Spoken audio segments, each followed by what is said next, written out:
Good afternoon student. ನನ್ನ ಹೆಸರು ಶಿವಕುಮಾರ್ ಸೂರ್ಯವಂಶಿ ಅಂತೇಳಿ. ನಾನು ಪ್ರೆಸೆಂಟ್ ಕ್ಲಾಸಿನಲ್ಲಿ ನಿಮಗೆ ಇವತ್ತು ಸಮಾಜ ಅಧ್ಯಯನ ಪಾಠವನ್ನು ಓದಿಸಲಿಕ್ಕೆ ಬಂದಿದ್ದೇನೆ. ನಾವು ಕಳೆದ ದಿನಗಳಲ್ಲಿ 6 ಅಧ್ಯಾಯಗಳನ್ನು ಮುಗಿಸಿದ್ದೇವೆ. ವಿಶೇಷವಾಗಿ ಅದರಲ್ಲಿ ಭಾರತಕ್ಕೆ ಯುರೋಪಿಯನ್ನರ ಆಗಮನ, ಭಾರತದಲ್ಲಿ ಬ್ರಿಟಿಷರ ಆಡಳಿತದ ವಿಸ್ತರಣೆ, ಭಾರತದಲ್ಲಿ ಆಡಳಿತದ ವಿಸ್ತರಣೆಗೆ ವಿರೋಧಗಳು, ಅದರಲ್ಲಿ ಆಂಗ್ಲೋ ಮೈಸೂರು ಯುದ್ಧಗಳು, ಆಂಗ್ಲೋ ಮರಾಠ ಯುದ್ಧಗಳು, ಆಂಗ್ಲೋ ಸಿಖ್ ಯುದ್ಧಗಳು, ಪ್ಲಾಸಿ ಕದನ, ಬಕ್ಸಾರ್ ಕದನ, ಹೀಗೆ ಹಲವು ಯುದ್ಧಗಳನ್ನು ನಾವು ನೋಡಿದ್ವಿ. ಆಮೇಲೆ ಮುಂದೆ ಬರುತ್ತಾ ನಾವು ಭಾರತದಲ್ಲೇ ಬ್ರಿಟಿಷ್ ಆಡಳಿತ ಸುಧಾರಣೆಗಳಲ್ಲಿ ನಾವು ಅನೇಕ ಶೈಕ್ಷಣಿಕವಾಗಿ ಏನಂತೀರಿ ನಮ್ಮದು ಮಿಲಿಟ್ರಿ ಅಂದರೆ ಸಶಸ್ತ್ರ ಪಡೆಗಳಿಗಾಗಿ, ಸಾಮಾಜಿಕವಾಗಿ ಭೂ ಕಂದಾಯ, ಪೊಲೀಸ್ ಇಲಾಖೆ, ಹೀಗೆ ಹಲವು ಅವರ ಒಂದು ಕಾನೂನುಗಳನ್ನು ತಂದಂಥ ನಾವು ಕಾನೂನುಗಳ ಜಮೀನ್ದಾರಿ ಪದ್ಧತಿ, ಹೀಗೆ ನಾವು ಹಲವು ಕಾನೂನುಗಳನ್ನು ಅಭ್ಯಾಸ ಮಾಡಿದ್ದೇವೆ. ಆಮೇಲೆ ನಾವು ಸಾಮಾಜಿಕ ಸುಧಾರಣಾ ಚಳವಳಿಗಳನ್ನು ನಾವು ಕಾಣಿದ್ದೇವೆ.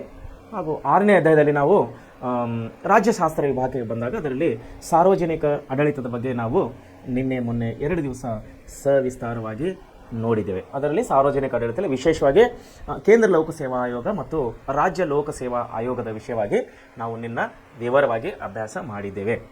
ಈಗ ನಾವು ಬರ್ತಾ ಇದ್ದೇವೆ ಅಧ್ಯಾಯ 7ಕ್ಕೆ. ಏನಂದರೆ ಭಾರತಕ್ಕೆ ಇರುವ ಸವಾಲುಗಳು, ಅಂದರೆ ನಮ್ಮ ದೇಶವನ್ನು ಅಭಿವೃದ್ಧಿ ಪಥದಲ್ಲಿ ತೆಗೆದುಕೊಂಡು ಹೋಗಲು ಇರುವಂಥ ಸವಾಲುಗಳು ಮತ್ತು ಅದಕ್ಕಿರುವಂಥ ಪರಿಹಾರ ಮಾರ್ಗಗಳು ಅನ್ನುವಂಥ ನಾವು 7ನೇ ಅಧ್ಯಾಯಕ್ಕೆ ಇವಾಗ ಬಂದಿದ್ದೇವೆ. ವಿದ್ಯಾರ್ಥಿಗಳೇ, ಪ್ರೆಸೆಂಟ್ ಕ್ಲಾಸ್ನಲ್ಲಿ ಅಂತ ಕೊಡುತ್ತಿರುವ ನಿಮ್ಗೆ ಈ ಶಿಕ್ಷಣ, ಈ ಆನ್ಲೈನ್ ಕ್ಲಾಸ್ ಏನಿದೆಯಲ್ಲ, ಇದು ತುಂಬ ಅತಿ ಮುಖ್ಯವಾಗಿದೆ ಅಂತೇಳಿ ನಾನು ಇನ್ನೊಂದು ಸಾರಿ ನಿಮಗೆ ಹೇಳೋಕ್ಕೆ ಬಯಸ್ತೇನೆ.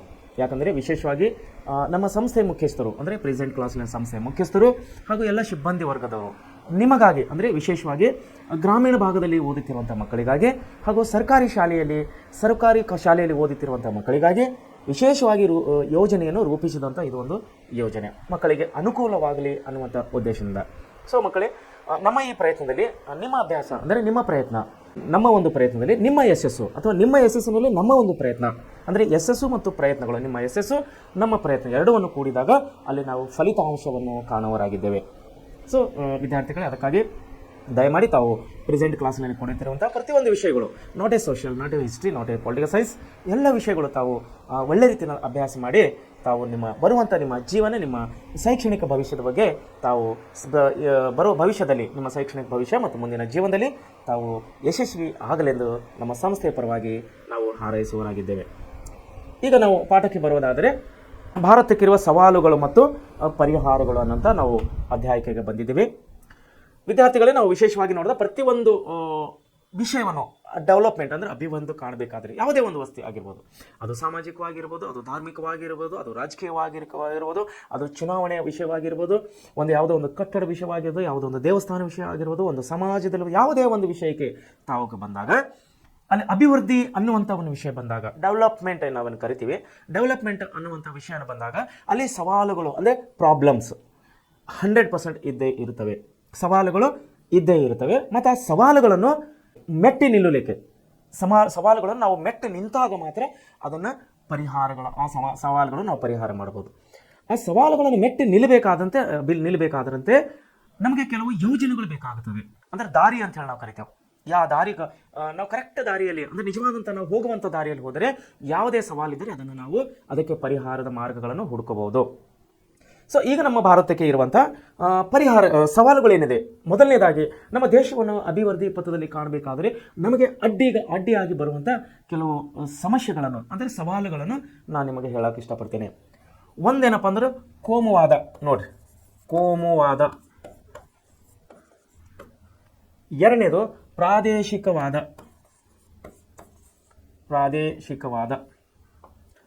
ಈ ಕೋಮುವಾದ ಅಂದರೆ ಬಹುಶಃ ತಮಗೆಲ್ಲ ಗೊತ್ತಿದೆ ಅಂತ ಅನ್ಕೋತೀನಿ ನಾನು. ಪ್ರಾದೇಶಿಕವಾದ ಇದು ಎರಡನೇದು. ಮೂರನೇದಾಗಿ ಅನಕ್ಷರತೆ.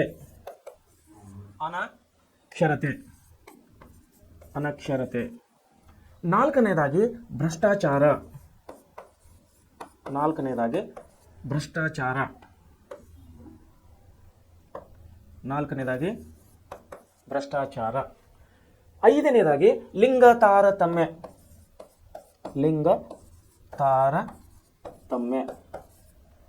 ಹಾಗೂ ಆರನೇದಾಗಿ ಲಿಂಗತ್ವ ಅಲ್ಪಸಂಖ್ಯಾತರು. ಲಿಂಗತ್ವ ಅಲ್ಪಸಂಖ್ಯಾತರು. ಲಿಂಗತ್ವ ಅಲ್ಪಸಂಖ್ಯಾತರು. ಹಾಗೆ ಆರ್ಥಿಕ ಅಸಮಾನತೆ. ಆರ್ಥಿಕ ಅಸಮಾನತೆ. ಆಮೇಲೆ ಜನಸಂಖ್ಯಾ ಸ್ಫೋಟ. ಜನಸಂಖ್ಯಾ ಸ್ಫೋಟ. ಆಮೇಲೆ ಬಡತನ. ನೋಡ್ರಿ ಎಷ್ಟು ಸಮಸ್ಯೆಗಳವೆ ನಮಗೆ. ಬಡತನ, ಲಾಭಕೋರತನ. ನೋಡ್ರಿ ಲಾಭಕೋರತನ. ಆಮೇಲೆ ಕಳ್ಳ ಸಾಗಾಣಿಕೆ. ಕಳ್ಳ ಸಾಗಾಣಿಕೆ. ಇಷ್ಟು ಒಂದು ಅಂಶಗಳನ್ನು ನಮ್ಮ ದೇಶದ ಅಭಿವೃದ್ಧಿಗೆ ಎದುರಾದಂತಹ ಸವಾಲುಗಳು, ಅಂದರೆ ಪ್ರಾಬ್ಲಮ್ಸ್ ಆಫ್ ಅವರ್ ಇಂಡಿಯಾ ಅಂಥೇಳಿ ನಾವು ಕರಿಬಹುದು. ನಮ್ಮ ದೇಶವನ್ನು ಡೆವಲಪ್ಮೆಂಟ್ ಆಗಲಿಕ್ಕೆ ಇವು ಅಡ್ಡಿಗಾಲಾಗಿ ಅಡ್ಡಗಳು ಬರ್ತಾ ಇದ್ದಾವೆ. ಯಾವ್ಯಾವ ಅಂದರೆ ನಾವೀಗ ಬರ್ದ ಹಾಗೆ ಭಾರತಕ್ಕಿರುವ ಸವಾಲುಗಳಲ್ಲಿ ಏನೇ ನೋಡೋರಾಗಿದೆ. ಒಂದೇನಪ್ಪ ಅಂದರೆ ಕೋಮುವಾದ.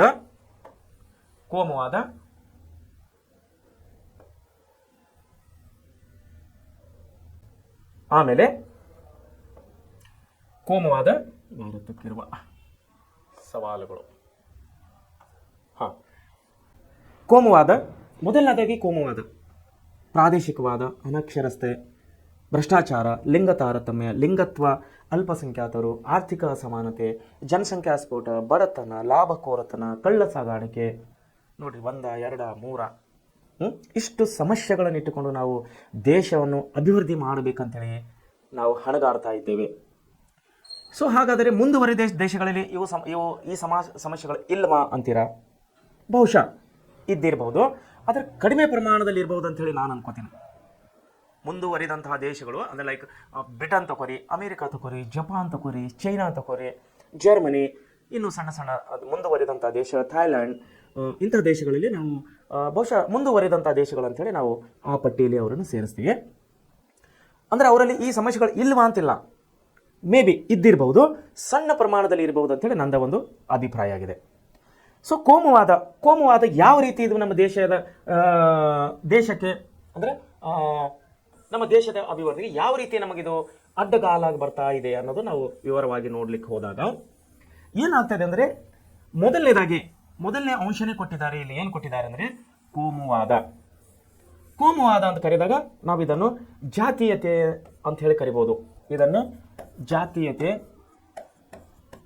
ಇದನ್ನೇ ನಾವು ಸ್ವಲ್ಪ ಮುಂದೆ ಡೀಪ್ ಆಗಿ ಹೋದಾಗ ಧಾರ್ಮಿಕ ಸಮಸ್ಯೆಗಳು ಅಂತ ಹೇಳಿ ನಾವು ಇಲ್ಲಿ ಕರೆಯಬಹುದು. ನೋಡಿ, ಒಂದು ಸಿನಿಮಾ, ಈ ಒಂದು ಕೋಮುವಾದ ನಮ್ಮ ದೇಶದಕ್ಕಿರುವ ಪ್ರಮುಖ ಸವಾಲುಗಳಲ್ಲಿ ಅಂತ ಹೇಳಿ ಒಂದಾಗ ನಾವು ನೋಡಿದಾಗ, ಕೋಮುವಾದ ಅನ್ನೋದು ತುಂಬ ಒಂದು ಸೂಕ್ಷ್ಮವಾದ ವಿಷಯ ಅಂತೇಳಿ ನಾನು ನಿಮ್ಮನ್ನು ಹೇಳಕ್ಕೆ ಇಷ್ಟಪಡ್ತೇನೆ. ಕೋಮುವಾದ ಅಂದರೆ ಜಾತೀಯತೆ.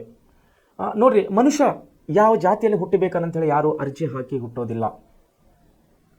ಪ್ರತಿಯೊಬ್ಬ ಮನುಷ್ಯನು ಯಾವ ಜಾತಿಯಲ್ಲಿ ಹುಟ್ಟಬೇಕನ್ನೋದು ಮೊದಲೇ ಅರ್ಜಿ ಹಾಕಿ ಹುಟ್ಟುವುದಿಲ್ಲ. ಯಾಕಂದರೆ ಹುಟ್ಟು ಉಚಿತ, ಸಾವು ಖಚಿತ. ಹುಟ್ಟು ಉಚಿತ ಇದೆ, ಸಾವು ಖಚಿತ ಇದೆ. ಇವೆರಡನ್ನು ಬದಲಿಸಲಿಕ್ಕೆ ಯಾರಿಂದಲೂ ಸಾಧ್ಯವಿಲ್ಲ. ಮೇ ಬಿ ಓನ್ಲಿ ಗಾಡ್, ಒಬ್ಬನೇ ದೇವ್ರು. ಆ ದೇವರಿಂದ ಮಾತ್ರ ಇವೆರಡು ಸ್ವಲ್ಪ ಹೆಚ್ಚು ಕಮ್ಮಿ ಮಾಡ್ಬೋದು ವಿನ ಮನುಷ್ಯರಿಂದ ಯಾರಿಗೆ ಏನೂ ಮಾಡ್ಲಿಕ್ಕೆ ಆಗೋದಿಲ್ಲ. ಸೊ ವಿದ್ಯಾರ್ಥಿಗಳನ್ನ ಹೇಳುವುದೆಂದರೆ, ಕೋಮುವಾದ ವಿಷಯದಾಗ ಇಲ್ಲಿ ಯಾಕೆ ಈ ಹುಟ್ಟು ಸಾವು ಬಂತಂದರೆ, ಈಗ ಸದ್ಯದ ನಮ್ಮ ಪರಿಸ್ಥಿತಿಯಲ್ಲಿ ಭಾರತದಲ್ಲಿ ನಾವು ಜಾತೀಯತೆಯನ್ನು ಅಥವಾ ಧಾರ್ಮಿಕ ಅಸಮಾನತೆಯೋ ಧಾರ್ಮಿಕ ಸಮಸ್ಯೆಗಳನ್ನು ನಾವು ತುಂಬ ರೀತಿಯಲ್ಲಿ ಕಾಣ್ತಾ ಇದ್ದೇವೆ. ಉದಾಹರಣೆಗಾಗಿ ಹೇಳಬೇಕಾದ್ರೆ, ಒಂದು ಹಿಂದಿ ಸಿನಿಮಾ, ಒಂದು ಕ್ರಾಂತಿವೀರ್ ಅಂತೇಳಿ ಹಿಂದಿ ಸಿನಿಮಾ ನಾವು ಚಿಕ್ಕರಿದ್ದಾಗ ಮಧ್ಯದಲ್ಲಿ ಮಿಡ್ಲ್ ಇಯರ್ಸ್ ಕಾಲೇಜ್ ಹೋಗುವಾಗ ಬಂದಿತ್ತು. ನಾನಾ ಪಾಟೇಕರ್ ಅಂತ ಒಂದು ಹಿಂದಿ ಸಿನಿಮಾ ತುಂಬ ಒಳ್ಳೆ ಸಿನಿಮಾ. ಅದು ರಾಷ್ಟ್ರೀಯತೆ, ವಿಶೇಷವಾಗಿ ದೇಶಭಕ್ತಿ ಬಗ್ಗೆ, ಧಾರ್ಮಿಕ ಮನೋಭಾವನೆ ಬಗ್ಗೆ, ನಮ್ಮ ದೇಶವನ್ನು ಮುಂದುವರಲಿಕ್ಕೆ ಧಾರ್ಮಿಕತೆಯನ್ನು ಯಾವ ರೀತಿ ಅಡ್ಡ ಬರ್ತಾ ಇದೆ ಅನ್ನೋದು ಆ ಸಿನಿಮಾದಲ್ಲಿ ಸವಿವರವಾಗಿ ಅದರಲ್ಲಿ ಕೊಟ್ಟಿದ್ದಾರೆ. ಅದರಲ್ಲಿ ಅಂತ ಒಂದು ವಿಷಯ ನಾನು ನಿಮಗೆ ಹೇಳಕ್ಕೆ ಇಷ್ಟಪಡ್ತೀನಿ. ಏನಂತಾನಂದರೆ, बनाने वाले ने ऊपर वाले ने, ಒಂದು ಹಿಂದಿನಲ್ಲಿದೆ, ಹಿಂದಿ ಸಿನಿಮಾ ಇದೆ. बनाने वाले ने फर्क नहीं किया इंसान बनाने के लिए, तू कौन होता है फर्क करने वाला. बनाने वाले ने फर्क नहीं किया, ತೂ ಕೋನೋ ಅಂತ ಫರಕ್ ಕರ್ನೆವಾಲ ಅಂತೇಳಿ ಒಂದು ಸಂದರ್ಭದಲ್ಲಿ, ಒಂದು ಸಿನಿಮಾದ ಸಂದರ್ಭದಲ್ಲಿ ಬರುವಂಥ ಇದು ಒಂದು ಡೈಲಾಗ್. ಅಂದರೆ ಸೃಷ್ಟಿ ಮಾಡುವಂಥ ದೇವರೇ ಮನುಷ್ಯರಲ್ಲಿ ಭೇದ ಭಾವನೆ ಮಾಡಿಲ್ಲ. ಅಂದರೆ ಹಿಂದೂಗಳ ಶರೀರದಲ್ಲಿ ಇರೋದು ಕೆಂಪು ರಕ್ತ, ಮುಸ್ಲಿಮದಲ್ಲಿ ಶರೀರದಲ್ಲಿ ಇರೋದು ಕೆಂಪು ರಕ್ತ, ಕ್ರಿಶ್ಚಿಯನ್ರು, ಇಸಾಯಿ, ಸಿಖ್ರು, ಮತ್ತೊಂದು ಬೇರೆ ಬೇರೆ ಯಾವುದೇ ನಾವು ಧರ್ಮಕ್ಕೆ ಹೋದಾಗ, ಯಾವುದೇ ಜಾತೀಯತೆಗೆ ಹೋದಾಗ ಪ್ರತಿಯೊಬ್ಬರ ಮನುಷ್ಯನಲ್ಲಿ ಇರುವುದು ಕೆಂಪು ರಕ್ತ. ರಕ್ತದ ಬಣ್ಣ ಕೇವಲ ಕೆಂಪು ಮಾತ್ರವಾಗಿದೆ. ಅದಕ್ಕಾಗಿ ಅವನು ಹೇಳ್ತಾನೆ, ನೋಡಪ್ಪ ಇದು ಹಿಂದೂಗಳ ರಕ್ತ ಇದೆ, ಇದು ಮುಸ್ಲಿಂ ರಕ್ತ ಇದೆ, ಎರಡನ್ನು ಮಿಕ್ಸ್ ಮಾಡ್ತಾನೆ ಅವನು. ಎರಡು ಅಂದರೆ ಹಿಂದೂಗಳು ಅವನು ಬಟ್ ಫಿಂಗರನ್ನು ಹೊಡ್ಕೋತಾನೆ, ಕಲ್ಲು ತಗೊಂಡು ಜಜ್ಜಿಕೊಂಡು ಅದರಲ್ಲಿ ಹಾಕೋತಾನೆ. ಇನ್ನೊಬ್ಬರು ಮುಸ್ಲಿಮನ ಕ್ಯಾಂಡಿಡೇಟ್ ಅಂದರೆ ಮುಸ್ಲಿಂ ವ್ಯಕ್ತಿಗೆ ಅವನ ರಕ್ತವನ್ನು ತಗೊಂಡು ಎರಡನ್ನು ಮಿಕ್ಸ್ ಮಾಡ್ತಾನೆ. ಅದರಲ್ಲಿ ಮಿಕ್ಸ್ ಮಾಡಿ ಅವನಿಗೆ ತೋರಿಸ್ತಾನೆ, ನೋಡಪ್ಪ ಇದರಲ್ಲಿ ಇನ್ನು ಮುಂದೆ ತೋರಿಸಿ ನನಗೆ ಇದರಲ್ಲಿ ಹಿಂದೂ ಯಾವುದಿದೆ, ಮುಸ್ಲಿಂ ಯಾವುದಿದೆ ಅಂತೇಳಿ ಎರಡು ಹಿಂದೂ ಮುಸ್ಲಿಂ ರಕ್ತಗಳನ್ನು ಮಿಕ್ಸ್ ಮಾಡಿ ತೋರಿಸ್ತಾನೆ. ಇದರಲ್ಲಿ ನನಗೆ ವಿಂಗಡಣೆ ಮಾಡಿ ತೋರಿಸು, ಡಿವೈಡ್ ಮಾಡಿ ತೋರಿಸು, ಇದರಲ್ಲಿ ಹಿಂದೂ ಯಾವುದಿದೆ, ಮುಸ್ಲಿಂ ಯಾವುದಿದೆ. ಸೊ ಆ ಮುಸ್ಲಿಂ ವ್ಯಕ್ತಿ ತುಂಬ ಶಾಕ್ ಆಗ್ತಾನೆ. ನಾನು ಅಯ್ಯೋ ದೇವರೇ ಅನ್ನಿಸ್ತವನಿಗೆ. ಹೌದಲ್ಲ, ನಮ್ಮ ಶರೀರದಲ್ಲಿ ಇರುವಂಥ ರಕ್ತ ಒಂದೇ ಆಗಿದೆ, ನಾವು ಉಸಿರಾಡುವ ಗಾಳಿ ಒಂದೇ ಆಗಿದೆ, ನಾವು ತೆಗೆದುಕೊಳ್ಳುವ ಸೂರ್ಯನ ಬೆಳಕು ಒಂದೇ ಆಗಿದೆ, ನಾವು ಕುಡಿಯುವಂಥ ನೀರು ಒಂದೇ ಆಗಿದೆ. ಆದರೂ ಕೂಡ ಮನುಷ್ಯನು ನಾನು ಹಿಂದೂ, ಮುಸ್ಲಿಂ, ಸಿಖ್, ಕ್ರಿಶ್ಚಿಯನ್, ಅದು ಇದು ನೋಡಿ ಯಾವ ರೀತಿಯಲ್ಲಿ ಒಂದು ಮನುಷ್ಯರಲ್ಲಿ ಜಾತೀಯತೆಯನ್ನು ಹೊರಡಿಸಲಾಗಿದೆ. ಹಳೆ ಕಾಲದಿಂದ ಇದು ಬಂದಿದೆ ಅಂದರೆ ಅಷ್ಟು ಕೆಟ್ಟ ಪರಿಣಾಮವನ್ನು ಬೀರ್ತಾ ಇದೆ. ಜಾತಿಗಳ ಮಧ್ಯದಲ್ಲಿ ಇವತ್ತು ವಿಷಯ ಬಿತ್ತಲಾಗ್ತಾ ಇದೆ. ಆ ಜಾತಿದವ್ರು ಮುಂದೆ ಹೋಗ್ತಾರೆ, ಈ ಜಾತಿದವ್ರಿಗೆ ಮುಂದೆ ಹೋಗ್ತಾ ಇರ್ತಾರೆ, ಅವರಿಗೆ ರಿಸರ್ವೇಷನು, ಇವರಿಗೆ ರಿಸರ್ವೇಷನು. ಉದಾಹರಣೆಗೆ ಹೇಳಬೇಕಾದ್ರೆ ಬಾಬಾ ಸಾಹೇಬ್ ಅಂಬೇಡ್ಕರ್ ಅವರು ದಲಿತ ಸಮುದಾಯಕ್ಕೆ, ಅಂದರೆ ಅವತ್ತಿನ ಕಾಲದಲ್ಲಿ 1947 1947 ದೇಶ ಸ್ವತಂತ್ರವಾದಾಗ ದಲಿತರು, ಬಡವರು ತುಂಬ ದೇಶದಲ್ಲಿ ತುಂಬ ಜನರು ಬಡತನದಿಂದ ನರಳ್ತಾ ಇದ್ದರು, ದಲಿತರು, ಬಡವರು. ಸೊ ಬಾಬಾ ಸಾಹೇಬ್ ಅಂಬೇಡ್ಕರ್ ಏನು ಹೇಳಿದರೆ, ನಮ್ಮ ಸಮಾಜಕ್ಕೆ ಅಂದರೆ ಈ ಬಡತನ ಸಮಾಜಕ್ಕೆ, ಈ ದಲಿತ ಸಮಾಜಕ್ಕೆ ಕೇವಲ 10 ವರ್ಷ ಮೀಸಲಾತಿ ಕೊಡಿ, ಕೇವಲ 10 ವರ್ಷ ಮೀಸಲಾತಿ ಕೊಡಿ, 10 ವರ್ಷದಲ್ಲಿ ಈ ಜನ ಡೆವಲಪ್ಮೆಂಟ್ ಆಗಬೇಕು, ಆಮೇಲೆ ಇವರಿಗೆ ಕೊಡುವಂಥ ರಿಸರ್ವೇಷನ್ ಅನ್ನು ತೆಗೆದು ಹಾಕಿ ಅಂಥೇಳಿ ಬಾಬಾ ಸಾಹೇಬ್ ಅಂಬೇಡ್ಕರ್ ಅವರು ಹೇಳಿದಂಥ ಮಾತು. ಆದರೆ ಇವತ್ತಿನ ಈ ರಾಜಕಾರಣಿಗಳು, ಈ ಕಾಂಗ್ರೆಸ್, BJP, JDS, ಮತ್ತೊಂದು ನಮ್ಮ ದೇಶದಲ್ಲಿರುವಂಥ ಈ ರಾಜಕೀಯ ಪಕ್ಷಗಳು ಅವರ ಬೆಳೆಯನ್ನು ಬೇಯಿಸಿಕೊಳ್ಳಲು, ಅವರ ಓಟಿನ ಆಸೆಗಾಗಿ, ಅವರ ಮತಗಳ ಆಶೆಗಾಗಿ ಯಾವುದೇ ಸರ್ಕಾರ ಬಂದರೂ ಕೂಡ ಅವರು ರಿಸರ್ವೇಷನ್ ಅನ್ನು ತೆಗಿತಾ ಇಲ್ಲ, ಅಂದರೆ ಸಮಾನತೆಯನ್ನು ತರ್ತಾ ಇಲ್ಲ. ಅವರು ದೇಶದಲ್ಲಿ ಬಡವರಿದ್ದಾರೆ, ಓಕೆ, ದೀನದಲಿತರಿದ್ದಾರೆ, ಓಕೆ, ಸಾಮಾಜಿಕ ಸಮಸ್ಯೆಗಳಿದ್ದಾವೆ, ಓಕೆ, ಧಾರ್ಮಿಕ ಸಮಸ್ಯೆಗಳಿದ್ದಾವೆ, ಓಕೆ, ಬಟ್ ಆ ಸಮಸ್ಯೆಗಳನ್ನು ಹೋಗಲಾಡಿಸಲಿಕ್ಕೆ ಬೇರೆ ವಿಧವಾದಂಥ ಯೋಜನೆಗಳು ಹಾಕೋಬೇಕೆ ವಿನ ಈ ಮೀಸಲಾತಿಯನ್ನು ತೆಗೆದು ಹಾಕಿದ್ರೆ ಒಳ್ಳೆಯದಂಥೇಳಿ ನಾನು ಹೇಳಿಲ್ಲ. ಡಾಕ್ಟರ್ ಬಾಬಾ ಸಾಹೇಬ್ ಅಂಬೇಡ್ಕರ್ ಅವರು ಕೇವಲ 10 ವರ್ಷ ಮಾತ್ರ ರಿಸರ್ವೇಷನ್ ಮೀಸಲಾತಿ ಕೊಡಿ ಬಡವರಿಗೆ, ಆಮೇಲೆ ತೆಗೆದು ಹಾಕ್ರಿ ಅಂತೇಳಿ ಹೇಳಿದಂಥ ಮಾತು. ಸೊ ಇವತ್ತಿನ ಸ್ವಾರ್ಥ ರಾಜಕಾರಣಿಗಳು ತಮ್ಮ ಮತಗಳ ಆಶಕ್ಕಾಗಿ ಯಾವುದೇ ರಿಸರ್ವೇಷನ್ ತೆಗಿತಾ ಇಲ್ಲ. ಬದಲಾಗಿ ಜಾತಿಗಳ ಮಧ್ಯದಲ್ಲಿ, ಧರ್ಮಗಳ ಮಧ್ಯದಲ್ಲಿ ವಿಷಯ ಬಿತ್ತುವಂಥ ಕೆಲಸವನ್ನು ನಾವು ಇವತ್ತು ನೋಡ್ತಾ ಇದ್ದೇವೆ ಎಲ್ಲ ರಾಜಕೀಯ ಪಕ್ಷಗಳಿಂದ. ವಿಶೇಷವಾಗಿ ಅದರಲ್ಲಿ ಈಗೇನು ಬರ್ತಾ ಇದ್ದೇವೆ, ನಮ್ಮ ಸಾಮಾಜಿಕ ಜಾಲತಾಣಗಳು, ಅದರಲ್ಲಿ ಅವೇರ್ನೆಸ್ ಅಂದರೆ ಜನರಿಗೆ ಜಾಗೃತಿ ತರುವಂಥ ಕೆಲಸಗಳು ನಡೀತಾ ಇದೆ. ಅದರಲ್ಲಿ ಸಾಮಾಜಿಕ ಜಾಲತಾಣಗಳಲ್ಲಿ ಸ್ವಲ್ಪ ಮಟ್ಟಿಗೆ ಅದು ಪರಿಣಾಮ ಬೀರ್ತಾ ಇದೆ ಅಂತ ಅನ್ನತಾ ಇದ್ದೇನೆ. ಅಂದರೆ ಜನರು ಜಾಗೃತ ಆಗ್ತಾ ಇದ್ದಾರೆ, ಕೋಮುವಾದದಿಂದ ಸ್ವಲ್ಪ ಜನರು ಹೊರಗೆ ಬರ್ತಾ ಇದ್ದಾರೆ, ಜಾತಿ ಭೇದಗಳಿಂದ ಜನರು ಸ್ವಲ್ಪ ಹೊರಗಡೆ ಬರ್ತಾ ಇದ್ದಾರೆ. ಆದರೆ ಇನ್ನು ಇಷ್ಟಕ್ಕೆ ಸಾಕಾಗಿಲ್ಲ. ನಮ್ಮ ದೇಶವನ್ನು ಸಂಪೂರ್ಣವಾಗಿ ಅಭಿವೃದ್ಧಿ ಆಗಬೇಕಾದರೆ ನಮಗೆ ತೊಡಕು ಆದಂಥ ಸಮಸ್ಯೆಗಳಲ್ಲಿ ಮೊದಲನೇದಾಗಿದ್ದು ಕೋಮುವಾದ. ಎಲ್ಲಿವರೆಗೆ ಈ ಕೋಮುವಾದ, ಈ ಜಾತೀಯತೆ, ಈ ಧರ್ಮೀಯತೆಯನ್ನು ಹೋಗೋದಿಲ್ಲೋ ಅಲ್ಲಿವರೆಗೆ ನಮ್ಮ ದೇಶ ಅಭಿವೃದ್ಧಿ ಆಗಲಿಕ್ಕೆ ತುಂಬ ಕಷ್ಟ ಅಂತ ನಾನು ಹೇಳಕ್ಕೆ ಇಷ್ಟಪಡ್ತೇನೆ. ಸೊ ಅದನ್ನು ಕೊಟ್ಟಿದ್ದಾರೆ. ನಾವು 1947ರಿಂದ ಹಲವಾರು ಆಂತರಿಕ ಸವಾಲುಗಳನ್ನು ಎದುರಿಸುತ್ತಿದ್ದೇವೆ. ನೋಡಿರಿ, we have the more than problems facing from 1947 our independent. ನೋಡಿರಿ, 47ರಿಂದ ಹಲವಾರು ಆಂತರಿಕ ಸಮಸ್ಯೆಗಳನ್ನು ಎದುರಿಸುತ್ತಿದ್ದೇವೆ. ಈ ಸವಾಲುಗಳನ್ನು ಸರಿಯಾದ ಯೋಜನೆ ಮತ್ತು ಉತ್ತಮ ಆಡಳಿತ, ನೋಡಿ, ಸರಿಯಾದ ಯೋಜನೆ, ಉತ್ತಮ ಆಡಳಿತ, ಸರಿಯಾದ ಯೋಜನೆ ಮತ್ತು ಉತ್ತಮವಾದಂಥ ಆಡಳಿತ, ಈ ಎರಡೇನವಲ್ಲ ತುಂಬ ಇಂಪಾರ್ಟೆಂಟ್ ಅಂತ ನಾನು ಹೇಳಕ್ಕೆ ಇಷ್ಟಪಡ್ತೇನೆ. ಸರಿಯಾದ ಯೋಜನೆ, ಉತ್ತಮವಾದಂಥ ಆಡಳಿತ. ಏನಂತ ಇದ್ದಾರೆ, ಸರಿಯಾದ ಯೋಜನೆ ಮತ್ತು ಉತ್ತಮವಾದ ಆಡಳಿತದ ಮೂಲಕ ಪರಿಹರಿಸಬೇಕಾಗಿದೆ. ನಮ್ಮ ಪ್ರಜಾತಂತ್ರ ವ್ಯವಸ್ಥೆಯಲ್ಲಿ ಈ ಸವಾಲುಗಳನ್ನು ಪರಿಹರಿಸಲು ಕೇಂದ್ರ ಮತ್ತು ರಾಜ್ಯ ಹಾಗೂ ಸ್ಥಳೀಯ ಮಟ್ಟದ ಸರ್ಕಾರಗಳಿಗೆ ಜನತೆಯ ಸಹಕಾರವು ಅತಿ ಮುಖ್ಯವಾಗಿದೆ. ನೋಡಿ, ಕೋಆಪರೇಷನ್ ಫ್ರಮ್ ಪಬ್ಲಿಕ್, ಜನರಿಂದ ಸಹಕಾರ ಕೂಡ ಬೇಕಾಗಿದೆ. ಕೇವಲ ಸರ್ಕಾರಿ ಮಾಡುವುದರಿಂದ ಈ ಸಮಸ್ಯೆ ಬಗೆಹರುವುದಿಲ್ಲ. ಜನರಿಂದ ಸಹಕಾರ ಕೂಡ ಅತಿ ಮುಖ್ಯವಾಗಿದೆ ಅಂತ ಹೇಳಿ ಹೇಳ್ತಾ ಇದ್ದಾರೆ. ಹೌದು, ನಮಗೇನು ಬೇಕು? ಉತ್ತಮವಾದಂಥ ಆಡಳಿತ ಬೇಕು, ಸರಿಯಾದಂಥ ಯೋಜನೆಗಳು ಬೇಕು. ಆದರೆ ಈ ಯೋಜನೆ ಮತ್ತು ಆಡಳಿತವನ್ನು ನಡೆಸಿಕೊಂಡು ಹೋಗಿದ್ದ ಅಧಿಕಾರಿಗಳಿಗೆ ಸಾರ್ವಜನಿಕರಿಂದ ಅಂದರೆ ಪಬ್ಲಿಕ್ರಿಂದ ಕೋಆಪರೇಷನ್ ಬೇಕು, ಸಹಕಾರ ಬೇಕು ಅನ್ನುವಂಥ ಮಾತನ್ನು ಇಲ್ಲಿ ಹೇಳ್ತಾ ಇದ್ದಾರೆ. ಯಾವಾಗ ಪಬ್ಲಿಕ್ನಿಂದ ಯಾವಾಗಲೇ ಸಾರ್ವಜನಿಕರಿಂದ ಒಳ್ಳೆ ಸ್ಪಂದನೆಯನ್ನು ಬರ್ತದೆ, ಯಾವ ಯೋಜನೆಗೆ ಆ ಯೋಜನೆ ಯಶಸ್ವಿ ಆಗುತ್ತದೆ ಅಂತ ಹೇಳಕ್ಕೆ ಇಷ್ಟಪಡ್ತಾ ಇದ್ದೇನೆ. ಒಂದು ವೇಳೆ ಸಾರ್ವಜನಿಕರಿಂದ ಒಳ್ಳೆ ರೀತಿಯಿಂದ ಸ್ಪಂದನೆ ಬಂದಿಲ್ಲ ಅಂದರೆ ಆ ಯೋಜನೆಯು ಹಳ್ಳ ಹಿಡಿದು ಹೋಗುತ್ತದೆ. ಆ ಯೋಜನೆಗೆ ಸಂಬಂಧಪಟ್ಟಂಥ ಮೊತ್ತ ಅಥವಾ ಹಣವನ್ನು ದುರುಪಯೋಗವಾಗುತ್ತದೆ ಅಂತ ಹೇಳಿ ನಾನು ಹೇಳಕ್ಕೆ ಇಷ್ಟಪಡ್ತೇನೆ. ಸೊ ಅದಕ್ಕಾಗಿ ನಮ್ಮ ದೇಶ ಎದುರಿಸುತ್ತಿರುವ ಸವಾಲುಗಳು ಯಾವುವು ಎಂದರೆ ತಿಳಿದು ನಾವು ಪರಿಹಾರಗಳನ್ನು ಹುಡುಕೊಂಡು ಹೊಡೆಯಬೇಕಾದ ನಮ್ಮ ಪ್ರಥಮ ಕರ್ತವ್ಯವಾಗಿದೆ. ಇವುಗಳಲ್ಲಿ ಬಹುತೇಕ ಮಾನವ ನಿರ್ಮಿತ ಸವಾಲುಗಳಾಗಿವೆ. ನೋಡಿ, ಮಾನವನು ನಿರ್ಮಿಸಿಕೊಂಡಂಥ ಸವಾಲುಗಳು. ಇದು ಆಟೋಮೆಟಿಕ್ಕಾಗಿ ದೇವರಲಿಂದಂತ ಬಂದಂಥ ಸಮಸ್ಯೆಗಳಲ್ಲ. ದೇವರು ಕೂಡ ಹೇಳಿಲ್ಲ ಈ ರೀತಿ ಸಮಸ್ಯೆಗಳನ್ನು ಕ್ರಿಯೇಟ್ ಮಾಡಿಕೊಳ್ಳಿ ಅಂತೇಳಿ. ಯಾವ ರೀತಿ ಕೂಡ ಹೇಳಿಲ್ಲ. ನೋಡಿ, ಮೂರ್ತಿ ಪೂಜೆ, ವಿಗ್ರಹಾರಾಧನೆ ನಾವು ಧಾರ್ಮಿಕ ಮತ್ತು ಸುಧಾರಣಾ ಚಳವಳಿ, ಸಾಮಾಜಿಕ ಸುಧಾರಣಾ ಚಳವಳಿಯಲ್ಲಿ ಕಳೆದ ಅಭ್ಯಾಸದಲ್ಲಿ ನಾವು ಅಭ್ಯಾಸ ಮಾಡಿದೆವು. ಸುಮಾರು ಅನೇಕ ಮೇಧಾವಿಗಳು, ಅನೇಕ ಮಹಾಪಂಡಿತರು, ಸಾಮಾಜಿಕ ಸುಧಾರಣಾಗಾರರು ಏನು ಹೇಳ್ತಾ ಇದ್ದಾರೆ? ಮೂರ್ತಿ ಪೂಜೆ ಬೇಡ, ಆಡಂಬರ ಪೂಜೆ ಬೇಡ, ಮೂಢನಂಬಿಕೆಗಳು ಬೇಡ, ವಿಗ್ರಹಾರಾಧನೆ ಬೇಡ. ನಮ್ಮ ಬಸವಣ್ಣನವರು, ಸಾಂಸ್ಕೃತಿಕ ನಾಯಕರಾದಂಥ ಬಸವಣ್ಣನವರು ಕೂಡ ಅದೇ ಹೇಳಿದ್ದಾರೆ ಮೂರ್ತಿ ಪೂಜೆ ವಿಷಯವಾಗಿ. ಏನು ಹೇಳಿದಾರೋ?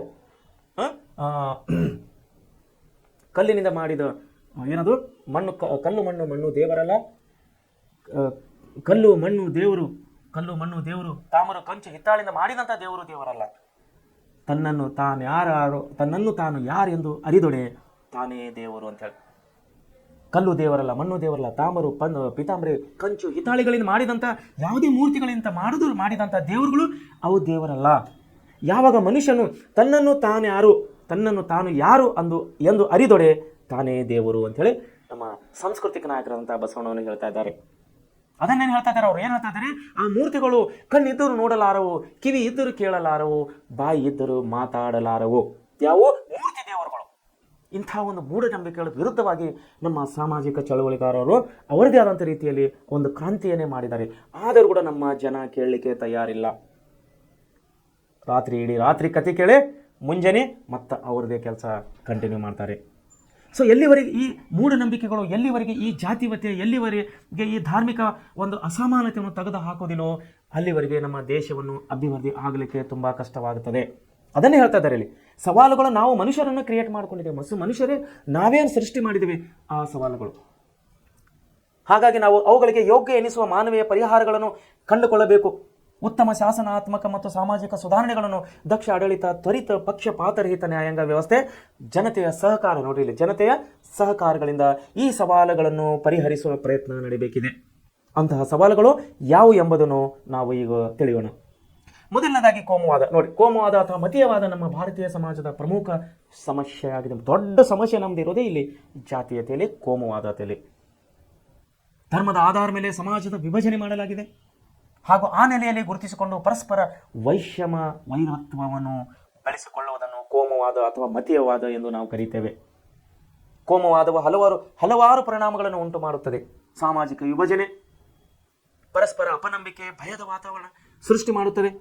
ಸಮಾಜದಲ್ಲಿ ಗುಂಪುಗಾರಿಕೆ, ಆರ್ಥಿಕ ವೈಷಮ್ಯ, ರಾಜಕೀಯ ಪೈಪೋಟಿಯನ್ನು ಸೃಷ್ಟಿ ಮಾಡುತ್ತದೆ. ಸಮಾಜದ ಸ್ವಾಸ್ಥ್ಯವನ್ನು ಹಾಳು ಮಾಡುತ್ತದೆ. ನೋಡ್ರಿ, ಸಮಾಜದ ಸ್ವಾಸ್ಥ್ಯವನ್ನೇ ಹಾಳು ಮಾಡುವಂಥ ಈ ಜಾತಿ ಪದ್ಧತಿ, ಈ ಕೋಮುವಾದವನ್ನು ನಾವು ದೂರ ಮಾಡಬೇಕಾಗಿದೆ. ಈ ಸಮಸ್ಯೆಯನ್ನು ಬಗೆಹರಿಸಿಕೊಳ್ಳಬೇಕಾಗಿದೆ. ವ್ಯಕ್ತಿಗಳ ಜೀವ ಸ್ವತ್ತುಗಳ ನಾಶಕ್ಕೂ ಕಾರಣವಾಗಿದೆ. ಎಷ್ಟು ಭಯಂಕರವಾದಂತಹ ದಂಗೆಗಳನ್ನು ನಡೆದಿಲ್ಲ ನಮ್ಮ ದೇಶದಲ್ಲಿ ಜಾತೀಯವಾಗಿ. ಅದರಿಂದ ಎಷ್ಟು ವ್ಯಕ್ತಿಗಳನ್ನು ಸತ್ತಿಲ್ಲ, ಎಷ್ಟು ಪಾಸ್ತಿಗಳು ನಾಶವಾಗಿಲ್ಲ. ಸೊ ಇದೆಲ್ಲ ನೀವು ಅರ್ಥ ಮಾಡಿಕೊಳ್ಳಬೇಕಾಗಿದೆ. ವಿದ್ಯಾರ್ಥಿ ಪ್ರಿಯರೇ, ಗುಂಪುಗಳ ಮಧ್ಯೆ ಪರಸ್ಪರ ದೋಷಾರೋಪಣೆ, ದೈಹಿಕ ಹಲ್ಲೆಗಳು ಕಾರಣವಾಗುತ್ತದೆ. ಭಾರತದ ಮಟ್ಟಿಗೆ ಕೋಮುವಾದವು ರಾಷ್ಟ್ರೀಯ ಏಕತೆ ಮತ್ತು ಸಮಗ್ರತೆಗೆ ಅಡಿಪಾಯವನ್ನು ತಂದೊಡ್ಡುವ ಸವಾಲಾಗಿದೆ. ಇದು ಧಾರ್ಮಿಕ ಗುಂಪುಗಳ ಮಧ್ಯೆ ದ್ವೇಷ ಭಾವನೆ ಉಂಟು ಮಾಡುತ್ತದೆ. ಸಾಮಾಜಿಕ ಅಶಾಂತಿಗೆ ಇದು ಕಾರಣವಾಗಿದೆ. ಸ್ವತಂತ್ರ ಪೂರ್ವದಲ್ಲಿ ಬ್ರಿಟಿಷರು ಒಡೆದು ಆಳುವ ನೀತಿಯಿಂದಾಗಿ, ನೋಡಿ ಮತ್ತೆ ನೋಡೋದು ಪಾಲಿಸಿ ಡಿವೈಡೆಡ್ ಆ್ಯಂಡ್ ರೂಲ್. ಬ್ರಿಟಿಷರು ಯಾವ ಒಂದು ಪಾಲಿಸಿ ಯೂಸ್ ಮಾಡಿದರೋ ಒಡೆದು ಆಳುವ ನೀತಿಯಿಂದಾಗಿ. ಸ್ವತಂತ್ರ ಪೂರ್ವದಲ್ಲಿ ಬ್ರಿಟಿಷರು ಒಡೆದು ಆಳುವ ನೀತಿಯಿಂದಾಗಿ ಮತೀಯ ಗುಂಪುಗಳ ಹಿತಾಸಕ್ತಿಯನ್ನು ರಾಷ್ಟ್ರೀಯ ಹಿತಾಸಕ್ತಿಗಿಂತಲೂ ಹೆಚ್ಚಿನದು ಎಂದು ಪರಿಗಣಿಸಿತು. ದೇಶದಲ್ಲಿ ಮತೀಯತೆಗೆ ಪೂರಕವಾಗಿ ತಮ್ಮ ತಮ್ಮ ಹಿತಾಸಕ್ತಿಗಳನ್ನು ವರ್ಧಿಸುವ ಪ್ರಯತ್ನಗಳನ್ನು ಮತೀಯ ಶಕ್ತಿಗಳು ಮಾಡುತ್ತವೆ. ತಮ್ಮ ತಮ್ಮ ಧರ್ಮಗಳನ್ನು ಪ್ರಚಾರಪಡಿಸುವ ಪರಧರ್ಮಗಳು ಸಂದೇಹದಿಂದ ನೋಡುವಂತಹ ಸಂದರ್ಭಗಳು ಉಂಟಾಗುತ್ತದೆ. ಇದರಿಂದಾಗಿ ದೇಶದಲ್ಲಿನ ಏಕತೆ ಮತ್ತು ಬಲ ಕುಗ್ಗುತ್ತದೆ. ಇದು ಹಗೆತನವನ್ನುಂಟು ಮಾಡುತ್ತದೆ. ಹಗೆತನ ಉಂಟು ಮಾಡುವುದರಿಂದ ಸಾಮಾಜಿಕ ಸಾಮರಸ್ಯವನ್ನು ಕುಲುಷಿತಗೊಳ್ಳುತ್ತದೆ. ದೇಶವು ಆತಂಕವಾದ ಈ ಸಮಸ್ಯೆಯನ್ನು ನಿವಾರಿಸಲು ಶ್ರಮಿಸಬೇಕಾಗಿದೆ. ನೋಡಿ, ಕೋಮುವಾದದಿಂದ ಏನೇನಾಗ್ತದೆ? ಕೋಮುವಾದದಿಂದ ಒಬ್ಬರಲ್ಲೊಬ್ಬರಿಗೆ ವೈಮನಸ್ಸು, ಮನುಷ್ಯರು ಸಾವಾಗ್ತಾ ಇದ್ದಾರೆ, ಆಸ್ತಿ ಪಾಸ್ತಿಗಳ ನಾಶ ಆಗ್ತದೆ, ಸಮಾಜದಲ್ಲಿ ಸಾಮರಸ್ಯವನ್ನು ಇರುವುದಿಲ್ಲ, ಸಮಾಜದಲ್ಲಿ ಅಶಾಂತಿಯನ್ನು ಮೂಡುತ್ತದೆ, ಭಯದ ವಾತಾವರಣವನ್ನು ನಿರ್ಮಾಣವಾಗ್ತಾ ಇದೆ. ಸೊ ಅದಕ್ಕಾಗಿ ಹೇಳ್ತಾ ಇದ್ದಾರೆ, ಇಲ್ಲಿ ನಾವು ಜಾತೀಯತೆಯನ್ನು ದೂರ ಮಾಡಬೇಕಾಗಿದೆ, ಕೋಮುವಾದವನ್ನು ಹತ್ತಿಕ್ಕಬೇಕಾಗಿದೆ. ಕೋಮುವಾದಕ್ಕೆ ಆಸ್ಪದ ಇಲ್ಲದಂಥ ಕಾನೂನುಗಳನ್ನು ನಮ್ಮ ಸರ್ಕಾರವು ಅನೇಕ ಸಾರಿ ಜಾರಿಗೆ ತಂದಿದ್ದರೂ ಕೂಡ ಸೂಕ್ತ ರೀತಿಯಲ್ಲಿ ಅದನ್ನು ಪಾಲನೆ ಆಗುತ್ತಾ ಇಲ್ಲ. ಕಾನೂನುಗಳ ಸೂಕ್ತ ರೀತಿಯಲ್ಲಿ ಪಾಲನೆ ಆಗದ ಕಾರಣವಾಗಿ ನಮ್ಮ ಸಮಾಜದಲ್ಲಿ ಅಶಾಂತಿಯನ್ನು ನಾವು ನೋಡೋರಾಗಿದ್ದೇವೆ. ಇದರಿಂದ ನಮ್ಮ ದೇಶದ ಅಭಿವೃದ್ಧಿಗೆ ನಾವೇ ಅಡ್ಡಗಾಲರಾಗಿದ್ದೇವೆ ವಿನ ಬೇರೆ ಮೂರನೇ ವ್ಯಕ್ತಿಗಳಲ್ಲ. ಯಾಕಂದರೆ ಅವರು ಬ್ರಿಟಿಷರು ಹೋಗುವಾಗೇನೆ ಅವರು ನಮ್ಮ ದೇಶದಲ್ಲಿ ಬಂದಾಗನೇ ಒಂದು ದೊಡ್ಡ ನೀತಿಯನ್ನು ತಂದಿದ್ದರು, ಒಡೆದು ಆಳುವಂಥ ನೀತಿ. ಅಣ್ಣ ತಮ್ಮರದಲ್ಲಿ ಮಧ್ಯೆ ಜಗಳ ಹಚ್ಚುವುದು, ಧಾರ್ಮಿಕವಾಗಿ ಇನ್ನೊಂದು ಧರ್ಮದಲ್ಲಿ ಇನ್ನೊಬ್ಬರಿಗೆ ಜಗಳನ್ನು ಹಚ್ಚುವುದು, ಸಂಸ್ಥಾನದಲ್ಲಿ ಅವರ ಅಧಿಕಾರ ಇದ್ದಾಗ ನಮ್ಮ ಸ್ಥಳೀಯ ರಾಜ್ಯಗಳಲ್ಲಿ ಭೇದ ಭಾವವನ್ನು ಹುಟ್ಟಿಸೋದು, ಅವರಿಬ್ಬರಲ್ಲಿ ಜಗಳ ಹಚ್ಚಿ ಮೂರನೇವರು ಲಾಭ ತಗೊಳ್ಳೋ ಹಾಗೆ ಒಡೆದು ಆಳುವ ನೀತಿಯನ್ನು ಅವರು ಜಾರಿಗೆ ತಂದು ಇಡೀ ದೇಶವನ್ನು 200-300 ವರ್ಷಗಳ ಕಾಲ ಅಧಿಕಾರವನ್ನು ನಡೆಸಿದರು. ಸೊ ಈಗಲಾದರೂ ವಿದ್ಯಾರ್ಥಿಗಳೇ ನಾವು ಎಚ್ಚೆತ್ತುಕೊಳ್ಳಬೇಕಾಗಿದೆ. ಇನ್ನು ಮುಂದಾದರೂ ಎಚ್ಚೆತ್ತುಕೊಳ್ಳಬೇಕಾಗಿದೆ. ಈ ಕೋಮವಾದವನ್ನು ತೆಗೆದು ಹಾಕಬೇಕಾಗಿದೆ. ಆವಾಗ ಮಾತ್ರ ನಮ್ಮ ದೇಶವನ್ನು ಅಭಿವೃದ್ಧಿ ಆಗುತ್ತದೆ ಅಂತೇಳಿ ನಾನು ಹೇಳೋಕ್ಕೆ ಇಷ್ಟಪಡ್ತೇನೆ. ನೋಡಿ, ಎರಡನೇದೇ ಕೋಮವಾದವನ್ನು ನಿಯಂತ್ರಿಸಲು ಕೈಗೊಳ್ಳಬೇಕಾದಂಥ ಕ್ರಮಗಳು ಏನೇನು ನಾವು ಕ್ರಮಗಳು ಕೈಗೊಳ್ಳಬೇಕಾಗಿದೆ ಅಂದರೆ, ಎಲ್ಲ ರಂಗಗಳಲ್ಲಿ ಜಾತ್ಯತೀತ ತತ್ವವನ್ನು ಬಲಪಡಿಸುವುದು. ಎಲ್ಲ ರಂಗದಲ್ಲಿ, ಖಾಸಗಿ ರಂಗದಲ್ಲಿ, ಸಾರ್ವಜನಿಕ ರಂಗದಲ್ಲಿ, ಧಾರ್ಮಿಕ ರಂಗದಲ್ಲಿ ಸಾರ್ವಜನಿಕವಾಗಿ ಜಾತ್ಯತೀತ ಪದವನ್ನು ಆಲ್ರೆಡಿ ನಮ್ಮ ಸಂವಿಧಾನದಲ್ಲಿದೆ. ಜಾತ್ಯತೀತ ಅನ್ನೋ ಶಬ್ದವನ್ನು ಇದೆ, 100% ಆಗಿ ಅದು ಪಾಲನೆ ಆಗ್ತಾ ಇಲ್ಲ. ಅದು ಕಾರ್ಯರೂಪಕ್ಕೆ ಬರ್ತಾ ಇಲ್ಲ. ಕಾರ್ಯರೂಪಕ್ಕೆ ಬರಬೇಕಂದ್ರೆ ಮತ್ತೆ ರಾಜಕೀಯ ಪಕ್ಷಗಳು ಅವರ ಕುತಂತ್ರ ಕುಟಿಲತೆ ನೀತಿಗಳಂದೇದಾಗಿ ನಮ್ಮ ಮಧ್ಯದಲ್ಲಿ ನಾವು ಜಗಳ ಆಡ್ತಾ ಇದ್ದೇವೆ. ಜಾತ್ಯತೀತ ತತ್ವವನ್ನು ಬಲಪಡಿಸುವುದು, ಸರ್ವಧರ್ಮ ಸಮಭಾವವನ್ನು ಪ್ರೇರೇಪಿಸುವ ಜಾತ್ಯತೀತ ರಾಷ್ಟ್ರೀಯವಾದವನ್ನು ಬೆಳೆಸುವುದು, ಎಲ್ಲ ನಾಗರಿಕರನ್ನು ಸಮಾನ ದೃಷ್ಟಿಯಿಂದ ಕಾಣಬೇಕಾಗಿದೆ. ನೋಡಿ, ಎಲ್ಲ ನಾಗರಿಕರನ್ನು ನಮ್ಮ ಸರ್ಕಾರ ಸಮಾನ ರೀತಿಯಿಂದ ಕಾಣಿದಾಗ ವೈಮನಸ್ಸನ್ನು ಇರುವುದಿಲ್ಲ, ಭೇದ ಭಾವ ಅನ್ನೋದು ಇರುವುದಿಲ್ಲ. ಉದಾಹರಣೆಗೆ ಹೇಳಬೇಕಾದರೆ, ಒಂದು ತಂದೆಗೆ 4 ಜನ ಮಕ್ಕಳಿದ್ದರೆ ಆ 4 ಮಕ್ಕಳಿಗೆ ತಂದೆಯು ಸರಿ ಸಮಾನ ರೀತಿಯಲ್ಲಿ ನೋಡಿದರೆ ಯಾವುದೇ ರೀತಿಯಲ್ಲಿ ಕುಟುಂಬದಲ್ಲಿ ಕಲಹಗಳಾಗುವುದಿಲ್ಲ. ಯಾವ ರೀತಿ ಒಂದು ಚಿಕ್ಕ 4 ಮಕ್ಕಳಿರುವಂಥ ಕುಟುಂಬದಲ್ಲಿ ಭಿನ್ನಾಭಿಪ್ರಾಯ ಮೂಡ್ತದೋ, ಯಾವಾಗ ಮೂಡ್ತದಂದರೆ ಆ ಮನೆಗೆ ಹಿರಿಯರಾದಂಥವರು ತಂದೆ ತಾಯಿಗಳು ನೋಡುವಂಥ ದೃಷ್ಟಿ 4 ಮಕ್ಕಳಿಗೆ ಬೇರೆ ಬೇರೆ ರೀತಿಯಲ್ಲಿ ನೋಡಿದಾಗ ಮಾತ್ರ 4 ಮಕ್ಕಳಲ್ಲಿ ಭೇದ ಭಾವ ಹುಟ್ಟುತ್ತದೆ. 4 ಮಕ್ಕಳನ್ನು ಸರಿಯಾಗಿ ಸಮಾನಾಗಿ ಕಾಣಿದಾಗ, ನೋಡಿ ಅದೇ ಹೇಳ್ತಾ ಇದರಲ್ಲಿ, ಸಮಾನ ದೃಷ್ಟಿಯಿಂದ ಕಾಣುವುದು. ಒಂದೇ ರೀತಿಯಲ್ಲಿ 4 ಮಕ್ಕಳನ್ನು ಕಾಣಿದರೆ ಆ ಮನೆಯಲ್ಲಿ ಜಗಳ ಹುಟ್ಟುವುದಿಲ್ಲ, ಶಾಂತಿ ಸಮಾಧಾನ ಇರುತ್ತದೆ. ಅದೇ ರೀತಿ ದೇಶದಲ್ಲಿಯೂ ಕೂಡ ನಮ್ಮನ್ನು ಆಳುವ ಅಧಿಕಾರ ವರ್ಗದವರು, ನಮ್ಮನ್ನು ಆಳುವ ಅಧಿಕಾರಶಾಹಿದವರು, ನಮಗಾಗಿ ಕಾನೂನು ರೂಪಿಸುವ ನಮ್ಮ ದೇಶದ ಮುಖಂಡರು ಸಮಾನ ದೃಷ್ಟಿಯಿಂದ ಎಲ್ಲ ಧರ್ಮದವರನ್ನು ಸಮಾನ ದೃಷ್ಟಿಯಿಂದ ಕಾಣಿದಾಗ ನಾವು ಕೋಮುವಾದವನ್ನು ಹತ್ತಿಕ್ಕಬಹುದು. ಏಕರೂಪದ ನಾಗರಿಕ ಸಂಹಿತೆಯನ್ನು ಜಾರಿಗೊಳಿಸುವುದು. ನೋಡಿ, ಈಗ ನಮ್ಮ ನರೇಂದ್ರ ಮೋದಿಯವರು, ನಮ್ಮ ದೇಶದ ಪ್ರಧಾನಮಂತ್ರಿ ನರೇಂದ್ರ ಮೋದಿಯವರು ಅದನ್ನು ಪ್ರಯತ್ನ ಪಡ್ತಾ ಇದ್ದಾರೆ. ಏಕರೂಪದ ನಾಗರಿಕತೆ, ಒನ್ ನೇಷನ್ ರೇಷನ್ ಅನ್ನುವಂಥ ಈಗ ಸ್ಲೋಗನ್ ಬರ್ತಾ ಇದೆ. 1 ನೇಷನ್ ಆ್ಯಂಡ್ 1 ರೇಷನ್ ಅಂದರೆ ಒಂದೇ ದೇಶ ಒಂದೇ ಒಂದು ಆಹಾರ ಅನ್ನುವಂಥ ಪದ್ಧತಿಯನ್ನು ಜಾರಿಗೆ ತರುವ ನಿಟ್ಟಿನಲ್ಲಿ ಏಕರೂಪದ ನಾಗರಿಕತೆಯನ್ನು ಸಂಹಿತೆಯನ್ನು ಆಲ್ರೆಡಿ ಬಹುಶಃ ಉತ್ತರ ಭಾರತದಲ್ಲಿ ಒಂದು ರಾಜ್ಯವು ಜಾರಿಗೆ ತಂದಿದೆ, UCCC ಅಂತ ಬಂದದ್ದು. ಸೊ ಅದನ್ನು ಇಡೀ ದೇಶವ ಅದೊಂದು ಜಾರಿಗೆ ತರಬೇಕದು ಸಮಾನ ನಾಗರಿಕತೆ. ಎಲ್ಲರೂ ಒಂದೇ ಎಂಬ ಮನೋಭಾವನೆ ಬಂದಾಗ ಮಾತ್ರ ಇದಕ್ಕೆ ಧಾರ್ಮಿಕವಾಗಿ, ಜಾತ್ಯತೀತವಾಗಿ, ಸಾಮಾಜಿಕವಾಗಿ ಜಾಗೃತಿ ಪಡಿಸುವಂಥ ಆಂದೋಲನಗಳು ಕೂಡ ಆಗಬೇಕು. ಕೇವಲ ಕಾನೂನು ರೂಪಣೆ ಮಾಡಿದ್ರೆ ಆಗೋದಿಲ್ಲ. ಸಮಾಜದಲ್ಲಿ ಜಾಗೃತಿ ತರುವಂಥ ಕಾಯ್ದೆಗಳು ಬರಬೇಕು. ಸಮಾಜದಲ್ಲಿ ಜನರನ್ನು ಜಾಗೃತಗೊಳಿಸುವಂಥ ಸರ್ಕಾರದಿಂದ ಕೆಲಸಗಳನ್ನಾಗಬೇಕು. ಮುಂದೆ ಶಿಕ್ಷಣದಲ್ಲಿ ಜಾತ್ಯತೀತ ತತ್ವವನ್ನು ಅಳವಡಿಸುವುದು, ಕ್ರಮಬದ್ಧ ಕಾನೂನು ವ್ಯವಸ್ಥೆ ಜಾರಿಗೆ ತರುವುದು, ಕಾನೂನು ವ್ಯವಸ್ಥೆ ಜಾರಿಗೆ ತರುವುದು, ಸದೃಢವಾದಂಥ ರಾಷ್ಟ್ರೀಯ ಮನೋಭಾವನೆ. ನೋಡಿ, ರಾಷ್ಟ್ರೀಯ ಮನೋಭಾವನೆಯನ್ನು ಬೆಳೆಸಬೇಕು. ರಾಷ್ಟ್ರೀಯ ಮನೋಭಾವನೆ, ಇವತ್ತು ನಾವು ರಾಷ್ಟ್ರೀಯ ಮನೋಭಾವನೆಗಾಗಿ, ರಾಷ್ಟ್ರೀಯ ಭಾವೈಕ್ಯತೆಗಾಗಿ ದೊಡ್ಡ ದೊಡ್ಡ ಸೆಮಿನಾರ್ಗಳಾಗಬೇಕು, ವರ್ಕ್ಶಾಪ್ಗಳಾಗಬೇಕು, ವಿಚಾರ ಸಂಕಿರಣಗಳಾಗಬೇಕು. ವಿದ್ಯಾರ್ಥಿಗಳ ದಶೆಯಿಂದಲೇ ಹಿಡ್ಕೊಂಡು ಹಳ್ಳಿ ಮಟ್ಟದಲ್ಲಿ ದೇಶ ಭಾವನೆ ವಿಷಯವಾಗಿ ದೊಡ್ಡ ದೊಡ್ಡ ಒಂದು ಕಾರ್ಯಕ್ರಮಗಳಾಗಬೇಕು. ಜನರಲ್ಲಿ ಜಾಗೃತಿ ಮೂಡಬೇಕು. ಆವಾಗ ಮಾತ್ರ ಕೋಮುವಾದವನ್ನು ನಾವು ಹತ್ತಿಕ್ಕಬಹುದು. ನೋಡ್ರಿ, ರಾಷ್ಟ್ರೀಯತೆಯನ್ನು ಏನಂತಾರೆ ಇಲ್ಲಿ, ರಾಷ್ಟ್ರೀಯ ಚಿಂತನೆಗಳಿಗೆ ಹೆಚ್ಚು ಒತ್ತು ಕೊಡಬೇಕು. ರಾಷ್ಟ್ರೀಯ ಮನೋಭಾವನೆಯನ್ನು ಬೆಳೆಸುವುದು, ಸೇವಕರಲ್ಲಿ, ಸಾರ್ವಜನಿಕರಲ್ಲಿ ಕೋಮು ಸೌಹಾರ್ದತೆ ಬಗ್ಗೆ ಜಾಗೃತಿ ಮೂಡಿಸುವುದು, ರಾಷ್ಟ್ರೀಯತೆಯ ಚಿಂತನೆಗಳಿಗೆ ಹೆಚ್ಚು ಒತ್ತು ನೀಡುವುದು. ಈ ಮೇಲ್ಕಂಡ ಕ್ರಮಗಳಿಂದ ಸಮಾಜದಲ್ಲಿ ಕೋಮುವಾದವನ್ನು ನಿಯಂತ್ರಿಸಿ ಸೌಹಾರ್ದವಾದ ವಾತಾವರಣವನ್ನು ನಾವು ನಿರ್ಮಿಸಬಹುದಾಗಿದೆ. ಸೊ ಈ ರೀತಿ ನಾವು ಜಾತೀಯತೆಯನ್ನು ತಡೆಗಟ್ಟುವ ನಿಟ್ಟಿನಲ್ಲಿ ಏನೇನು ಮಾಡಬೇಕಾಗಿದೆ, ನಾವು ಎಲ್ಲ ನಾಗರಿಕರನ್ನು ಸಮಾನ ದೃಷ್ಟಿಯಿಂದ ಕಾಣಬೇಕಾಗಿದೆ. ಜಾತ್ಯತೀತ ತತ್ವವನ್ನು ಶಿಕ್ಷಣದಲ್ಲಿ ಅಳವಡಿಸಬೇಕಾಗಿದೆ. ಕೇವಲ ಅಳವಡಿಸುವುದರಿಂದ ಮಾತ್ರವಲ್ಲ, ಅದನ್ನು ಕಾರ್ಯರೂಪಕ್ಕೆ ಬರುವುದರಿಂದ ಈ ಸಮಸ್ಯೆಯನ್ನು ನಾವು ಬಗೆಹರಿಸಬಹುದು ಅಂತೇಳಿ ನಾನು ಹೇಳಕ್ಕೆ ಇಷ್ಟಪಡ್ತೀನಿ. ಸೊ ಮುಂದೆ ನೋಡಿ, ಎರಡನೇ ಸಮಸ್ಯೆ ಪ್ರಾದೇಶಿಕವಾದ. ನೋಡಿ, ಪ್ರಾದೇಶಿಕವಾದ. ನಮ್ಮ ದೇಶವು ವಿವಿಧ ರಾಜ್ಯಗಳಲ್ಲಿ ಹಂಚಿ ಹೋಗಿದೆ ವಿದ್ಯಾರ್ಥಿಗಳೇ. ವಿವಿಧ ರಾಜ್ಯಗಳಲ್ಲಿ, ವಿವಿಧ ಕೇಂದ್ರ ಆಡಳಿತ ಪ್ರದೇಶಗಳಲ್ಲಿ ನಮ್ಮ ರಾಜ್ಯವು ಹಂಚಿ ಹರಿದು ಹೋಗಿದೆ. ನಾವು ಕರ್ನಾಟಕ, ಇನ್ನೊಬ್ಬರು ಮಹಾರಾಷ್ಟ್ರ, ಇನ್ನೊಬ್ಬರು ಆಂಧ್ರ ಪ್ರದೇಶ್, ಇನ್ನೊಬ್ಬರು ತೆಲಂಗಾಣ, ಇನ್ನೊಬ್ಬರು ತಮಿಳುನಾಡು, ಇನ್ನೊಬ್ಬರು ಕೇರಳ, ಇನ್ನೊಬ್ಬರು ಗೋವಾ, ಇನ್ನೊಬ್ಬರು ಮಧ್ಯಪ್ರದೇಶ್, ಇನ್ನೊಬ್ಬರು ರಾಜಸ್ಥಾನ್. ನೋಡಿ ಯಾವ ರೀತಿ ಒಂದು ಅಸಾಮಾನ್ಯತೆ, ಪ್ರಾದೇಶಿಕತೆಯನ್ನು ಯಾವ ರೀತಿ ಆಗಿದೆ ಅಂದಮೇಲೆ, GST ಕಟ್ಟುವುದರಲ್ಲಿ ಕೂಡ ಇವಾಗ ಕಾಂಪಿಟೇಷನ್ ಆಗ್ತಾ ಇದೆ. GST ಪರಿಹಾರ ಸರ್ಕಾರಕ್ಕೆ ಕೇಳುವುದರಲ್ಲಿ ಕೂಡ ನಾವು ಹೆಚ್ಚು ಟ್ಯಾಕ್ಸ್ ಕಟ್ಟಿದ್ದೀವಿ, ನಾವು ಹೆಚ್ಚು ತೆರಿಗೆ ಕಟ್ಟಿದ್ದೀವಿ, ನಮಗೆ ಪರಿಹಾರ ಹೆಚ್ಚು ಕೊಡ್ರಿ. ಸರ್ಕಾರದವರು, ಕೇಂದ್ರ ಸರ್ಕಾರ ದೆಹಲಿಯಲ್ಲಿ ಹೋಗಿ ಸ್ಟ್ರೈಕ್, ಧರಣಿ ಮಾಡುವಂಥ ಪರಿಸ್ಥಿತಿ ಬಂದು ಕುಂತಿದೆ ನಮ್ಮ ರಾಜ್ಯ ಸರ್ಕಾರಗಳಿಗೆ. ನಮ್ಮ ರಾಜ್ಯ ಸರ್ಕಾರದ ವಾದಗಳೇನೆಂದರೆ, ಕೇಂದ್ರ ಸರ್ಕಾರಕ್ಕೆ ನಾವು ಹೆಚ್ಚಿಗೆ ತೆರಿಗೆ ಕಟ್ಟಿದ್ವಿ, ನಮ್ಮ ಪಾಲಿನ ನಮಗೆ ತೆರಿಗೆ ಹಣವನ್ನು ವಾಪಸ್ ಕೊಡ್ರಿ, ನಾವು ನಮ್ಮ ರಾಜ್ಯವನ್ನು ಅಭಿವೃದ್ಧಿ ಪಥದಲ್ಲಿ ತೆಗೆದುಕೊಂಡು ಹೋಗಬೇಕು ಅನ್ನುವಂಥ ಧರಣಿ ಕಾರ್ಯಕ್ರಮಗಳು ನಾವು ನೋಡ್ತಾ ಇದ್ದೀವಿ. ಸೊ ಪ್ರಾದೇಶಿಕ ಅಸಮಾನತೆ ಎಲ್ಲಿವರೆಗೆ, ಎಲ್ಲ ರಾಜ್ಯಗಳು ನಾವು, ನಮ್ಮ ದೇಶ, ಎಲ್ಲರಲ್ಲಿ ನಮ್ಮ ದೇಶ, ನಾವು ದೇಶದ ಪ್ರಜೆಗಳು ಅನ್ನುವಂಥ ಎಲ್ಲಿವರೆಗೆ ರಾಷ್ಟ್ರೀಯ ಮನೋಭಾವನೆಯನ್ನು ಮೂಡುವುದಿಲ್ಲವೋ ಅಲ್ಲಿವರೆಗೆ ಈ ಪ್ರಾದೇಶಿಕ ಅಸಮಾನತೆಯನ್ನು ನಮಗೆ, ನಮ್ಮ ದೇಶದ ಅಭಿವೃದ್ಧಿಗೆ ಒಂದು ಅಡ್ಡಗಾಲಾಗಿ ಬರುತ್ತದೆ ಅಂತ ಹೇಳಿ ನಾನು ನಿಮಗೆ ಹೇಳಕ್ಕೆ ಇಷ್ಟಪಡ್ತೇನೆ. ಯಾಕಂದರೆ ಇವಾಗ ಕೂಡ ಹೇಳ್ತಾರೆ top 10 towns in our India ಅಂತ ಹೇಳಿ. ಟಾಪ್ 10ರಲ್ಲಿ ಬರುವಂಥ ಅಭಿವೃದ್ಧಿ ನಗರಗಳು ಮುಂಬೈ, ಪುಣೆ, ದೆಹಲಿ, ಹೈದರಾಬಾದ್, ಬೆಂಗಳೂರು, ಮಡ್ರಾಸ್, ಕೋಲ್ಕತ್ತಾ, ಹೀಗೆ ಅಂದರೆ ಯಾವ್ಯಾವ ರೀತಿ ಡೆವಲಪ್ಮೆಂಟ್ ಆಗ್ತಾ ಇದೆ ಅದರಲ್ಲೂ ಟಾಪ್ 10, 1 2 3 4 5 6 7 8 9 10. ಸೊ ಇದರಲ್ಲಿ ಕೂಡ ಪೈಪೋಟಿ ಆಗ್ತಾ ಇದೆ, ಪ್ರಾದೇಶಿಕವಾಗಿ ಕಾಂಪಿಟೇಷನ್ ಆಗ್ತಾ ಇದೆ. ಕಾಂಪಿಟೇಷನ್ ಇರಬೇಕು, ಡೆವಲಪ್ಮೆಂಟ್ನಲ್ಲಿ ಕಾಂಪಿಟೇಷನ್ ಇರಬೇಕು. ಆದರೆ ಇದನ್ನೇ ನಾವು ಜಾತೀಯತೆಗೆ ಹೋಗ್ತಾ ಇದೆ. ಎಕ್ಸಾಂಪಲಿಗೆ ನಾವು ಹೇಳಬೇಕಾದರೆ, ಮಹಾರಾಷ್ಟ್ರದಲ್ಲಿ ಬಂದರೆ ಮರಾಠಿ ಜನ ಜಾಸ್ತಿ ಇರ್ತಾರೆ, ಕರ್ನಾಟಕಕ್ಕೆ ಬಂದರೆ ಕನ್ನಡಿಗರು ಜಾಸ್ತಿ, ಆಂಧ್ರ ಪ್ರದೇಶಕ್ಕೆ ಹೋದರೆ ತೆಲುಗು ಜನ ಜಾಸ್ತಿ ಇರ್ತಾರೆ. ಸೊ ಇಲ್ಲಿ ಕೂಡ ಕಾಂಪಿಟೇಷನ್ ಆಗ್ತದೆ. ಪ್ರಾದೇಶಿಕತೆಯನ್ನು, ಅಸಮಾನತೆ ನಾವಿಲ್ಲಿ ಕಾಣ್ತಾ ಇದ್ದೇವೆ.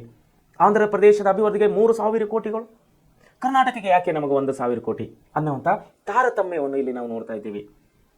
ಆಂಧ್ರ ಪ್ರದೇಶ ಅಭಿವೃದ್ಧಿಗೆ ಕೇಂದ್ರ ಸರ್ಕಾರವು 3,000 ಕೋಟಿ ರೂಪಾಯಿ ಕೊಟ್ಟರೆ, ನಮ್ಮ ಕರ್ನಾಟಕ ರಾಜ್ಯಕ್ಕೆ 1,000 ಕೊಡ್ತೀರಪ್ಪ ಯಾಕೆ ಅಂತೇಳಿ ನಮ್ಮ ರಾಜ್ಯದವರು ಪ್ರಶ್ನೆ ಮಾಡ್ತಾ ಇದ್ದಾರೆ ಕೇಂದ್ರ ಸರ್ಕಾರಕ್ಕೆ. ಸೊ ಇದನ್ನು ನಾವೇನಂತೇವೆ ಅಂದರೆ ಪ್ರಾದೇಶಿಕ ಅಸಮಾನತೆ ಅಂತೇಳಿ ಕರಿತೀವಿ. ಈ ರೀತಿ ಭೇದ ಭಾವನೆ ಮೂಡಿದಾಗ ದೇಶ ಯಾವಾಗ ಉದ್ಧಾರ ಆಗೋದು, ದೇಶ ಯಾವಾಗ ಬೆಳೆಯೋದು, ಇಂಥ ಸಮಸ್ಯೆಗಳು ಬರೋದ್ರಿಂದ ನಮಗೆ ಅಡ್ಡಗಾಲ ಆಗುತ್ತವೆ ಅಂತ ಹೇಳಿ ನಾನು ಹೇಳಕ್ಕೆ ಇಷ್ಟಪಡ್ತೇನೆ.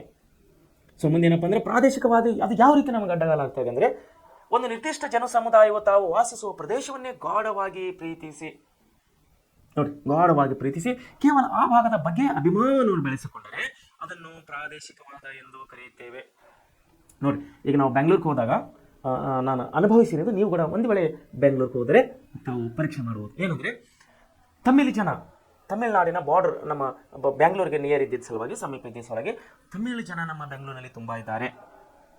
ಸೊ ತಮಿಳರು ಕಂಡರೆ, ತಮಿಳು ಪ್ರಜೆಗಳು ಕಂಡರೆ ಅವರಿಗೆ ಎಷ್ಟು ಒಂದು ಆನಂದ ಆಗುತ್ತದೆ ಅಂದರೆ, ಅವರಿಗೆ ಅವರ ಪ್ರಾಂತದ ಮೇಲೆ ಅಷ್ಟು ಪ್ರೀತಿ ಬೆಳೆಸಿಕೊಂಡಿರ್ತಾರೆ ಅವರು. We are Chennai, we are Madras, we are ತಮಿಳ್ನಾಡದಲ್ಲಿ ಯಾರಾದರೂ ಸಿಕ್ಕರೆ ಅವರಿಗೆ ಅಷ್ಟು ತುಂಬ ಪ್ರೀತಿ. ಆದರೆ ವಿ ಆರ್ ಇಂಡಿಯನ್ಸ್ ಅಂತೇಳಿ ಒಬ್ಬರು ಬಾಯಿ ಬರೋದಿಲ್ಲ. ನಾನು ಭಾರತೀಯನು ಅನ್ನುವಂಥ ಬದಲಬೇಕು. I am a Tamil, I am a Bengaluru, I am a Marathi, I am a Telugu ಅನ್ನೋದ್ರ ಬದಲಾಗಿ ಐ ಎಮ್ ಎ ಇಂಡಿಯನ್ ಅನ್ನುವಂಥ ಪರಿಜ್ಞಾನ ಎಲ್ಲಿವರೆಗೆ ನಮ್ಮ ಪ್ರಜೆಗಳಲ್ಲಿ ಬರುವುದಿಲ್ಲವೋ ಅಲ್ಲಿವರೆಗೆ ನಮ್ಮ ದೇಶವನ್ನು ನಾವು ಸುಧಾರಣೆ ಮಾಡಬೇಕಂದ್ರೆ ತುಂಬ ಕಷ್ಟ ಆಗ್ತದೆ. ವಿದ್ಯಾರ್ಥಿ ಮಕ್ಕಳೇ, ಯಾಕಂದರೆ ಎಲ್ಲಿವರೆಗೆ ಇದು ತಾರತಮ್ಯವನ್ನು ಕಾಣ್ತದೋ ಅಲ್ಲಿವರೆಗೆ ನಾವು ಸುಧಾರಣೆ ಆಗಬೇಕಂದ್ರೆ ತುಂಬ ತೊಂದರೆ ಆಗ್ತದೆ. ಈ ಈ ಈ ತಾರತಮ್ಯನ ಹೋಗಲಾಡಿಸಬೇಕು ನಾವು. ನಾನು ಆಂಧ್ರ, ನಾನು ಕರ್ನಾಟಕ, ನಾನು ಮಹಾರಾಷ್ಟ್ರ, ನಾನು ತಮಿಳುನಾಡು, ಇದನ್ನು ಹೋಗಬೇಕು. ನಾನು ಭಾರತೀಯನು, ಐ ಆಮ್ ಎ ಇಂಡಿಯನ್ ಅನ್ನುವಂಥ ಮನೋಭಾವನೆಯನ್ನು ನಮ್ಮ ಮುಂದಿನ ಪೀಳಿಗೆಗಳಲ್ಲಿ ಬರುವಂಥ ಕೆಲಸವನ್ನು ಸರ್ಕಾರದ ವತಿಯಿಂದ ಜಾಗೃತಿ ಕಾರ್ಯಕ್ರಮಗಳನ್ನು ಆಗಬೇಕಾಗಿದೆ.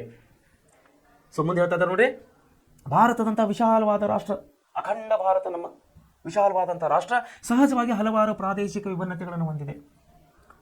ಒಂದು ನಿರ್ದಿಷ್ಟ ಹಂತದವರೆಗೆ ಈ ಪ್ರಾದೇಶಿಕವಾದವು ಸಹಿಸಲು ಸಾಧ್ಯವಾಗಿದೆ.